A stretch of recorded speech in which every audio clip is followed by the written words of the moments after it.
দর্শক, মানুষ মানুষের জন্য প্রতিবেদনে আমাদের চলার ক্ষেত্রে আমরা দেখতে পারলাম ছোট একটা মাশরুম বাচ্চা। আসলে বয়স আমার মনে হয় 7ও হয়নি, 5 থেকে 6 বছর হবে। এই যে রাত প্রায় 10টা বাজে, শীতের দিনে আসলে হেঁটে হেঁটে ফুল বিক্রি করতেছে। আমরা যেটা জানতে পারলাম তার বাপ মা কেউ নেই, নানির কাছে তাকে হেঁটে হেঁটে ফুল বিক্রি করে কোনো রকম জীবিকা অর্জন চলে।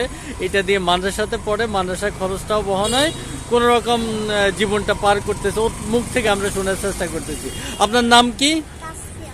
তাসফিয়া। আপনার বাবা মা আছে? মানে ছোটকালে পেলে রেখে চলে গিয়েছে, তাই না? তো এখন থাকেন কার কাছে? নানির কাছে। এই ফুল বিক্রি করে ডেলি কত টাকা পান? 1-150। এটা দিয়ে কি চলেন? ও, আপনি পড়াশোনা করেন কিসে? ওয়ানে। কোথায়, স্কুলে না মাদ্রাসায়? মাদ্রাসাতে পড়েন। হ্যাঁ, মানসিক কোনো সাহায্য সহযোগিতা করে? এই যে শীতের দিন, আপনার কষ্ট করে যে হেঁটে হেঁটে ফুল বিক্রি করতেছেন, কষ্ট লাগে না? কষ্ট লাগে না? ও, ভাই বোন আছে আপনার? হ্যাঁ, ভাই কয়টা, বোন কয়টা? 3টা। ও, ভাই 3টা। ভাইরা কি ছোট না বড়? দুইটাই বড়। হ্যাঁ। ও, ভাইরা কি করে? ও, এটা, হ্যাঁ, এটা হলো ছোট। হ্যাঁ, এটা হলো ছোট।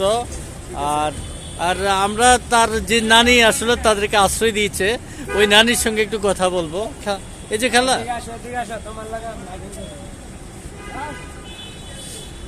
আসলে দর্শক, ছোট্ট বাচ্চা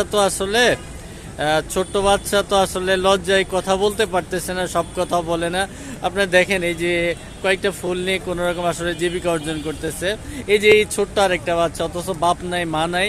এই নানিটা কোনো রকম তাদের আসলে ভার পোষণ করতেছে না। আসলে উনিও বৃদ্ধ, উনি যে তাদেরকে চালানোর মতো ওনার অ্যাবিলিটি নাই। এই ফুল বিক্রি করে, এই সামান্য ফুল বিক্রি করে যা কয়েকটা টাকা পায়, এটা দিয়ে কোনো রকম কনজাস্টেড ভাবে চলতে হয়।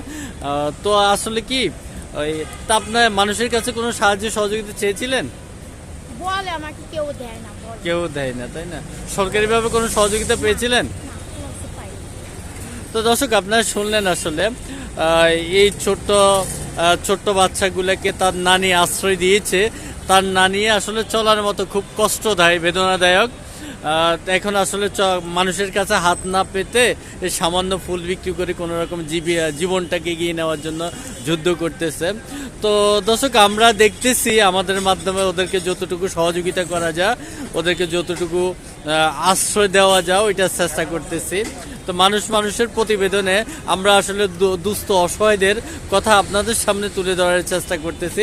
পরবর্তীতে আমরা এদের দ্বিতীয় প্যাকেজটা করে আপনাদেরকে বিস্তারিত জানার চেষ্টা করব।